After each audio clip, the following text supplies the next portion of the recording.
However, there are other big stories that we are following for you here on the Citi Newsroom, and it has to do with the 2023 budget that has been delivered by the President's Minister for Finance, Ken Ofori-Atta. So I'll give you highlights of what happened while I keep my eyes on the scoreline for you. It is currently Portugal 1, Ghana 1. Portugal gets a goal through penalty that was awarded to Ronaldo, which we have described as unjustified. And a few minutes later, Dede Ayew finds the back of the net and we have equalized.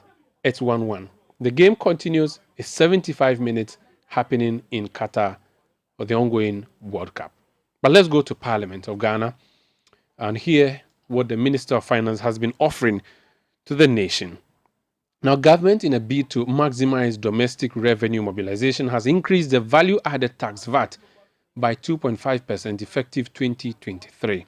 The Finance Minister, Ken Ofori-Atta, during the 2023 budget presentation in Parliament, said the increase is expected to yield $2.70 billion cedis, which will be complemented by a major compliance program to derive the maximum yields from existing revenue handles.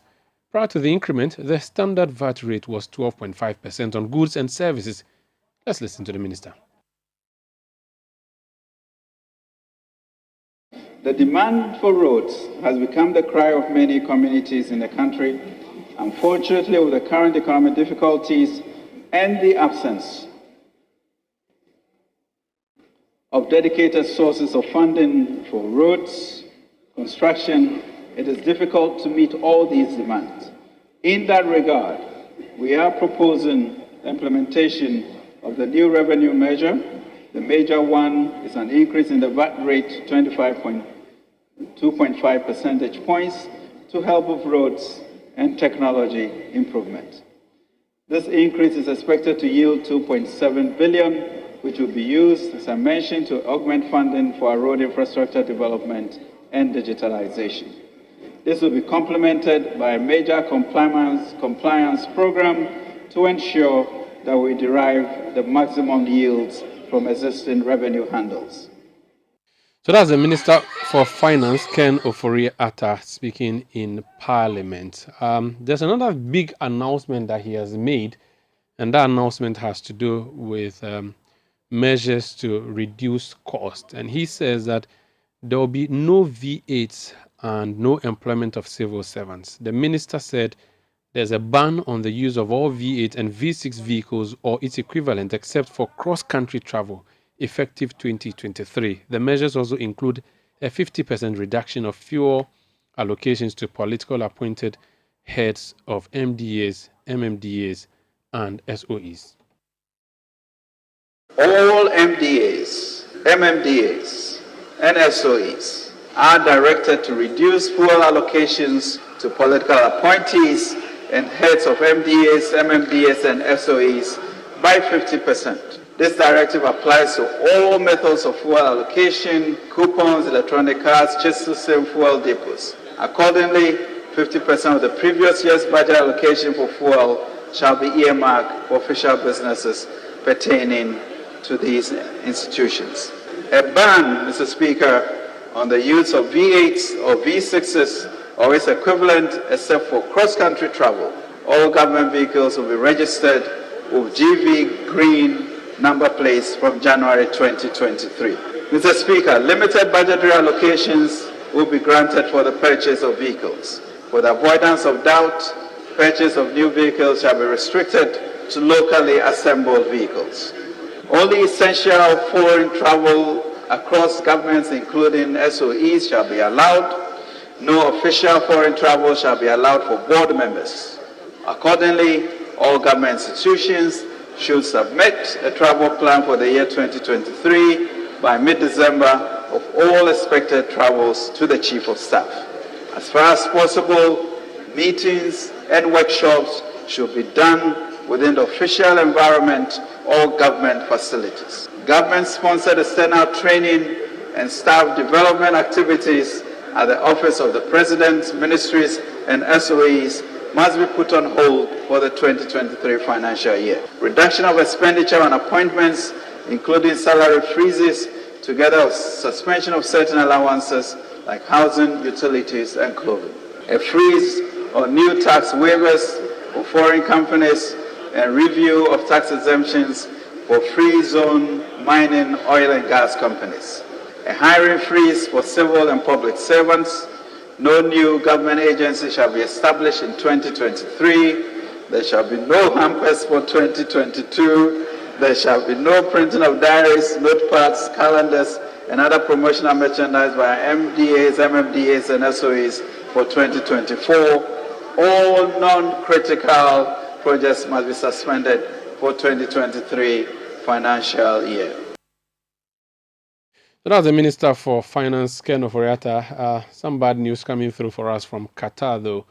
The Portuguese have scored 2 more goals, and so the scoreline currently is 3-1 at the 80th minute. 3-1 on the ongoing World Cup as we play the Portuguese national team in Qatar. We'll continue to bring you updates and analysis would follow, but let's continue to hear from the Minister of Finance. And he says that he's going to revise the rate of the electronic transfer levy from the current 1.5% to 1%. The revision, which comes with the removal of the daily transaction threshold, according to the government, comes on the back of several proposals it has received from various stakeholders. Listen. Mr. Speaker, government has consistently indicated its intention to improve the revenue collection effort by leveraging technology to enhance tax administration, identify and register taxable persons, and improve tax compliance.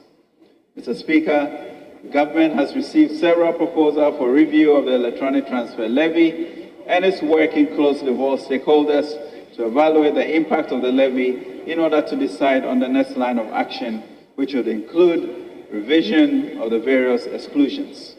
As a first step, however, the headline rate will be reduced to 1% of the transaction value alongside the removal of the daily threshold. To this end, the income tax regime will undergo reforms to, among others, review the upper limits for vehicle benefits and introduce an additional income tax bracket of 35%. So that's the Minister of Finance, Ken Ofori-Atta. That's not all. He touched on employment, and he says the government has banned employment into the public sector effective January 2023. Government-sponsored external training and staff development activities at the Office of the President, ministries, and SOEs must be put on hold for the 2023 financial year. Reduction of expenditure on appointments, including salary freezes, together with suspension of certain allowances like housing, utilities, and clothing. A freeze on new tax waivers for foreign companies and review of tax exemptions for free zone mining, oil and gas companies. A hiring freeze for civil and public servants. No new government agency shall be established in 2023. There shall be no hampers for 2022. There shall be no printing of diaries, notepads, calendars, and other promotional merchandise by MDAs, MMDAs, and SOEs for 2024. All non-critical projects must be suspended for 2023 financial year. That's Ken Ofori-Atta giving us highlights of the budget that he presented to the House of Parliament today. There will be a debate and a possible approval of the budget. However, there have been reactions already. So we're going to give you a number of reactions from the House of Parliament.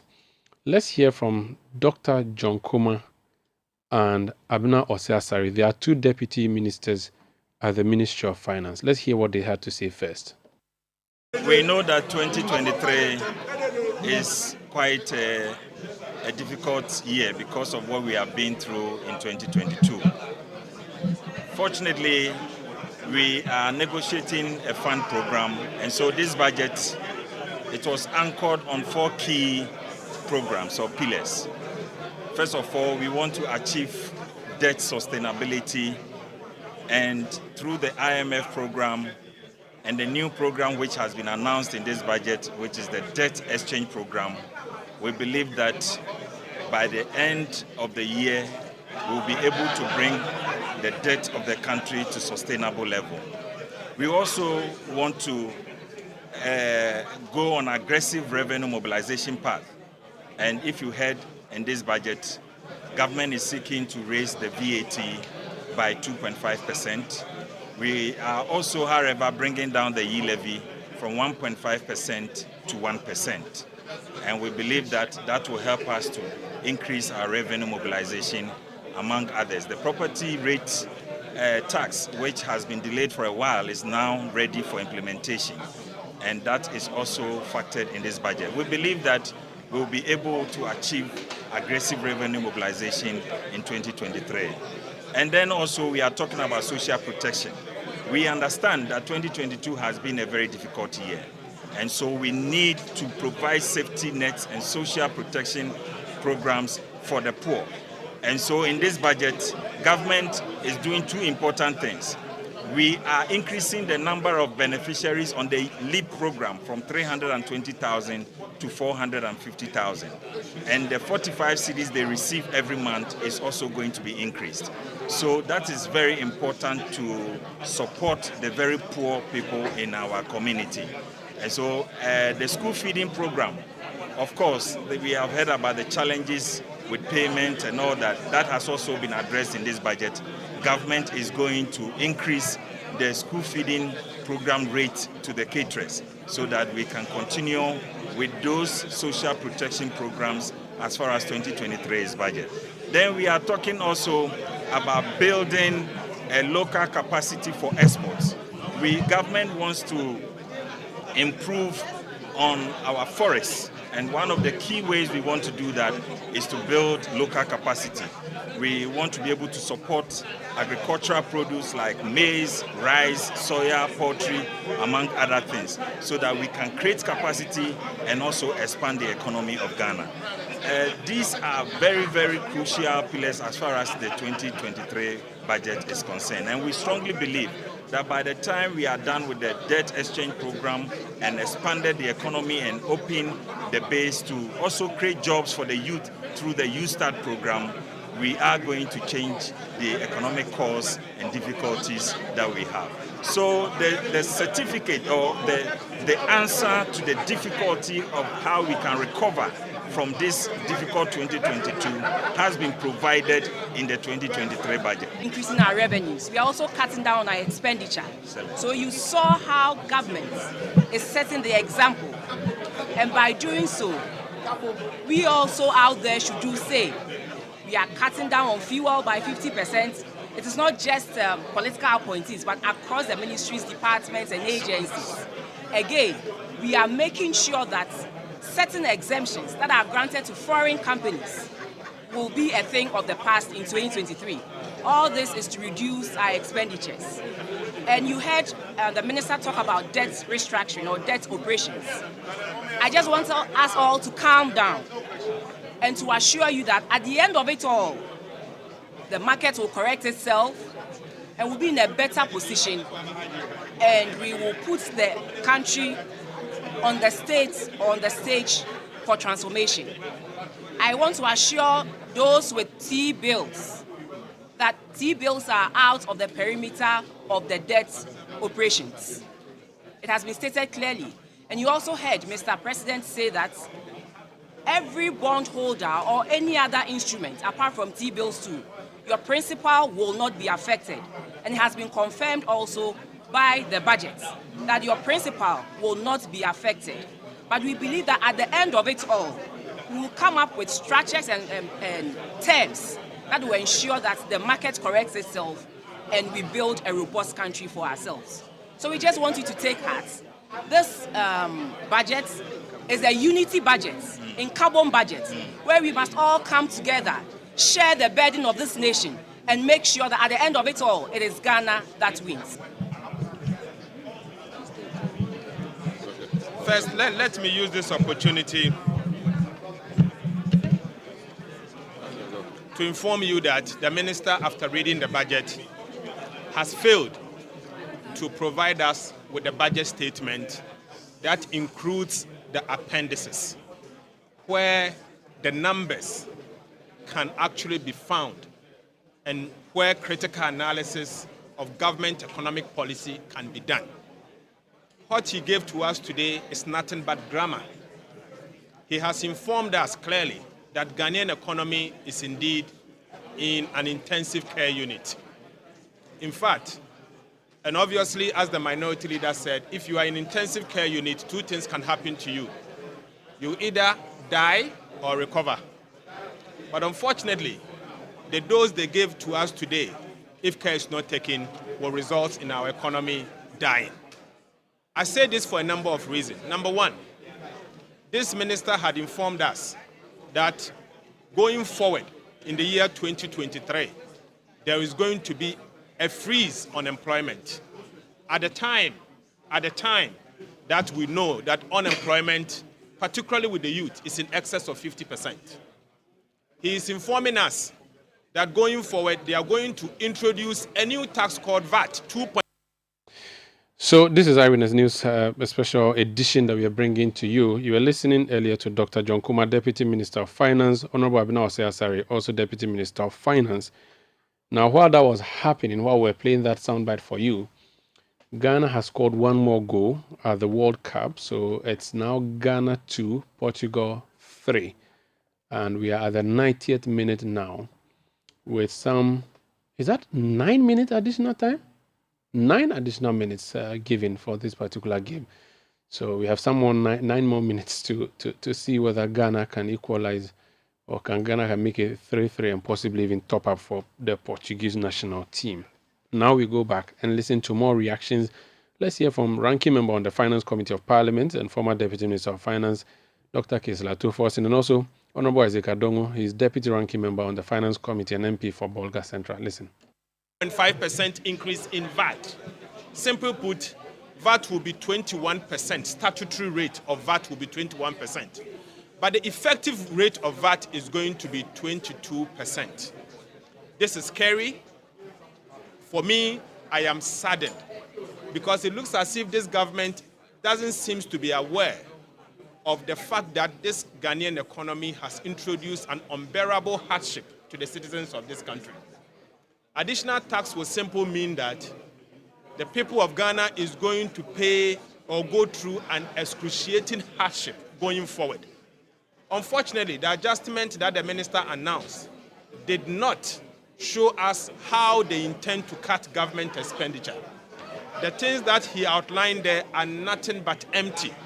It will not result in where the proper expenditure cut must come from. What we can see is that the government is shifting the adjustment program to the ordinary Ghanaian, where the taxpayer will be made to pay more. Again, and most importantly, the minister in his budget speech to Parliament in paragraph 121 has successfully announced that Ghana is going to go through debt restructuring. I heard the Deputy Minister, Honorable Abina, in his statement that the only debt instrument that will not be part of the restructuring is treasury bills. This simply means that if we're a domestic debt holder, bonds is going to be affected by the debt restructuring.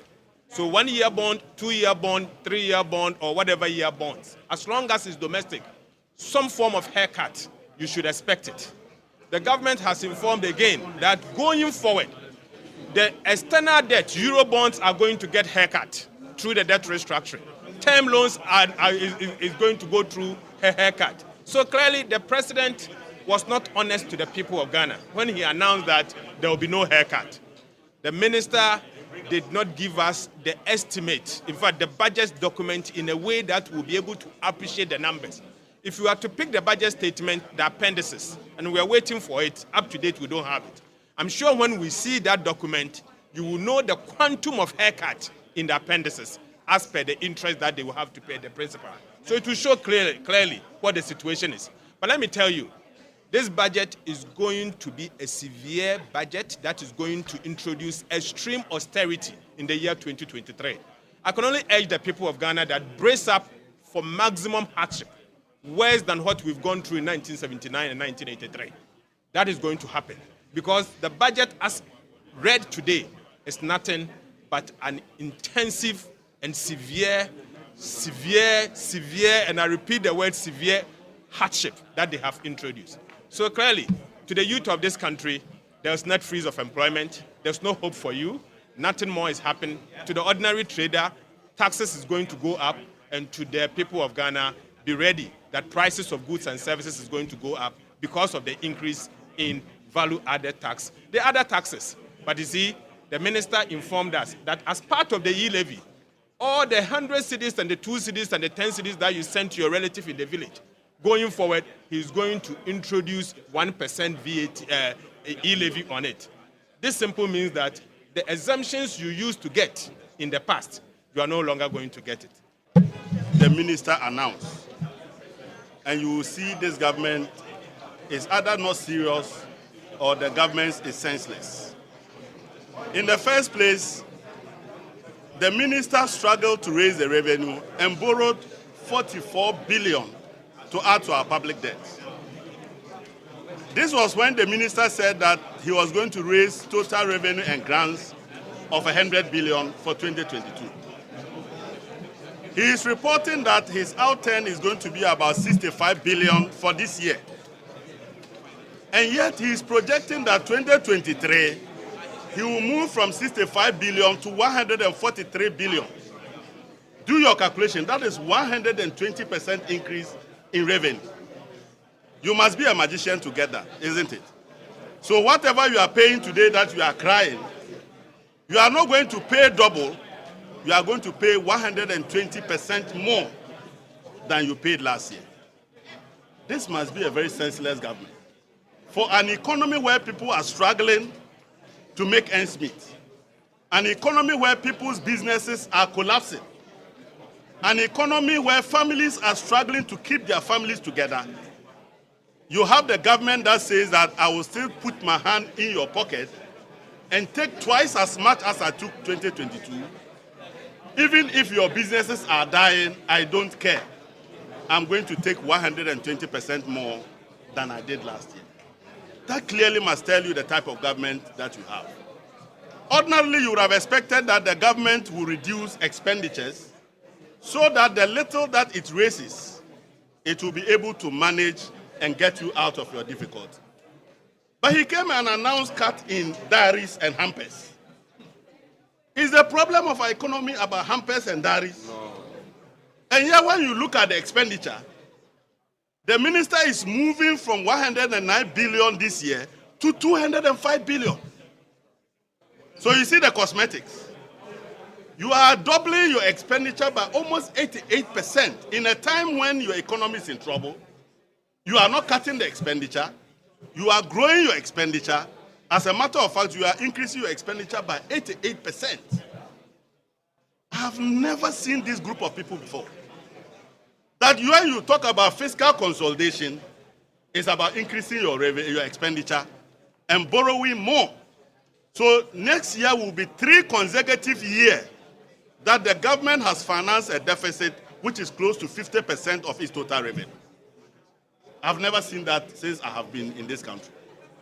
But Akufo-Addo and his family, it is quite clear why the finance minister doesn't want to move. They want to see how much of the 205 billion they can carry to the Achimland. That is just the objective. And they didn't want anybody to come and give us the right numbers that will make sense. So they must have the numbers that they want, so that if Ken Ofori-Atta moves, there will be remote control for the 205 billion, some of it to come to their houses.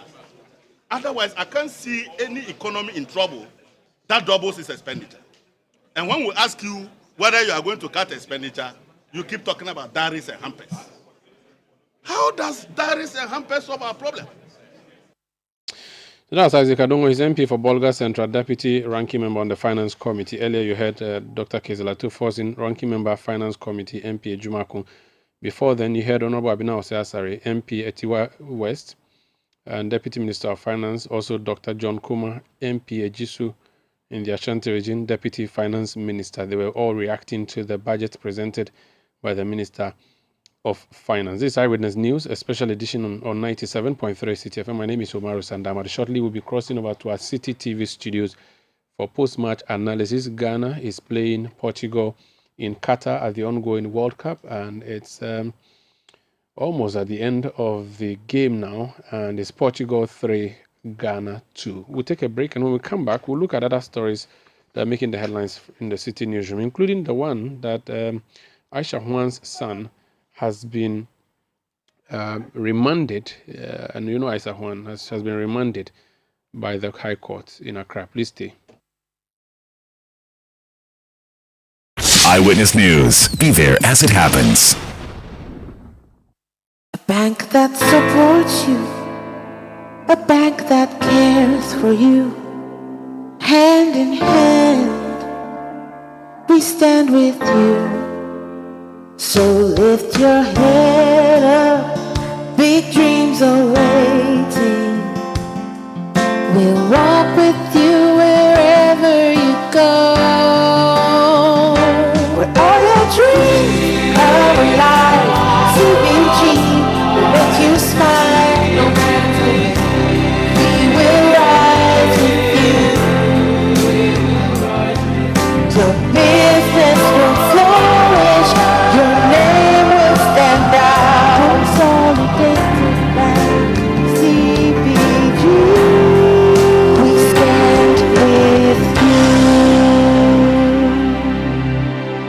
Imagine a world where all domestic, electrical, and household appliances were excluding 100% price tags. Well, promo on promo Black Friday, ready for the holidays. Yes, it's nationwide from 23rd, 24th, 25th, 26th to 27th of November. It's promo on promo Black Friday. How lucky you are to experience the massive clearance. Come for your Samsung, Nasco, Media, and Toshiba products. Everyone has got a chance to grab anything from television, microwave, fridges, cookers, blenders, sound tower, and many more. And sales at unbelievable prices. Don't hesitate, it's nationwide. Venue Accra, Ring Road, Homelands, Pentas, Coca-Cola, Runabout, all the way to Mankasim, Tamale, Kumasi, and Takrady. The Great Bazaar, EGL, the massive clearance. Call 0242-439-437. Promo on promo Black Friday. Any more questions? The Association of Ghana Industries, in collaboration with the Ministry of Trade and Industry and Ghana Standards Authority, present the 11th AGI Ghana Industry and Quality Awards. Theme: leveraging public-private collaboration to accelerate sustainable industrial development. Guest of honor: His Excellency the Vice President, Dr. Mahmoudou Bawumia. Date: Saturday, 26th November. Time: 6 p.m. at the Accra International Conference Center. Major sponsors: GATSM, National Petroleum Authority, Olam Agri, Wilma Africa, Unilever, B5 Plus, Nexans, Sarmatex, Activa International Insurance, Goyle, Development Bank Ghana, GCB Bank, and Silver Star Auto. Co-sponsors: Casapreco, Coca-Cola, Accra Brewery, Guinness Ghana Brewery, Sleek Garments, and Africa Health Supplies. For tickets, call 0547 474871. Be part of this excitement. Let your voice be heard on Eyewitness News on Facebook at facebook.com/Citi97.3, Twitter at twitter.com/Citi973, and Instagram at instagram.com/Citi973 with the hashtag Eyewitness News.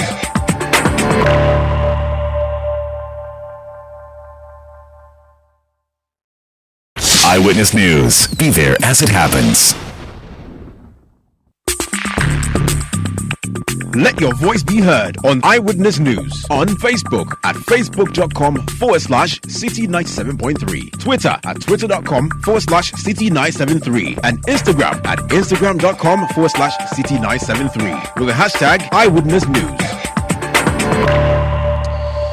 This is 97.3 Citi FM. We are broadcasting from Adabraka in Accra. My name is Umaru Sanda Amadu, and the story, the big one, is that we have done so well in Qatar, but we've lost the game.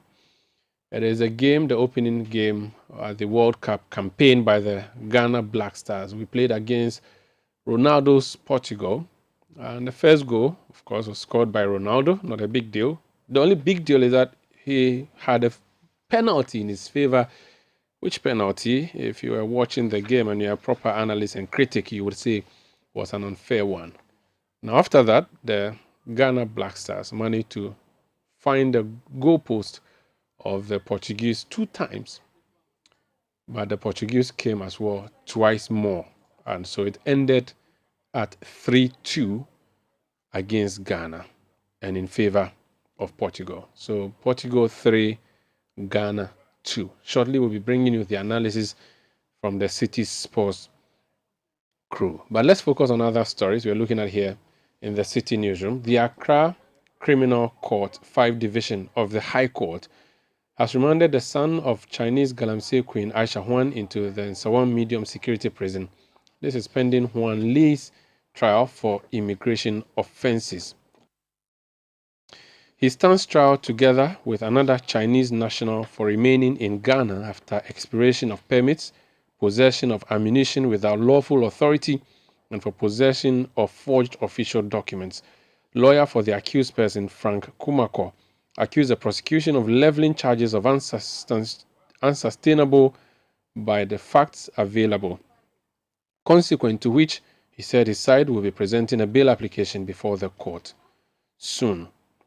But the prosecution led by Hilda Craig prayed the court to commit the accused persons to the Nsawam Medium Security Prison as trial prisons while the case proceeded. Upon this prayer, the court ruled that the 2 accused persons be remanded into the Nsawam prisons. The court also directed the Ghana Prison Service to produce the accused persons to the court on the appointed dates of their trial.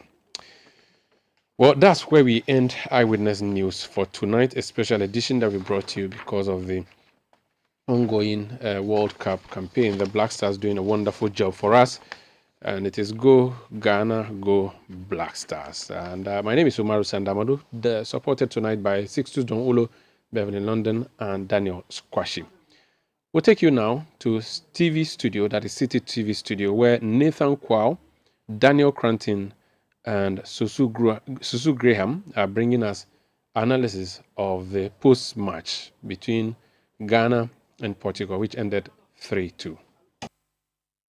Aside those moments, I would say we're very solid defensively because I can't think of any kind of clear-cut chance the Portuguese had throughout the 90 minutes. You think of the 90 minutes, there was that one pass Ronaldo got, but even then, because of how fast Atizigi came out to close down the angle, I wouldn't call that a clear-cut chance. Okay. You know? And so it was after that we saw a lot of clear-cut chances happening, a lot more space for the Portuguese to operate, and they were getting in behind and causing a lot of trouble. But it was a very solid defensive performance. And if we can even defend about 70% of this against Uruguay,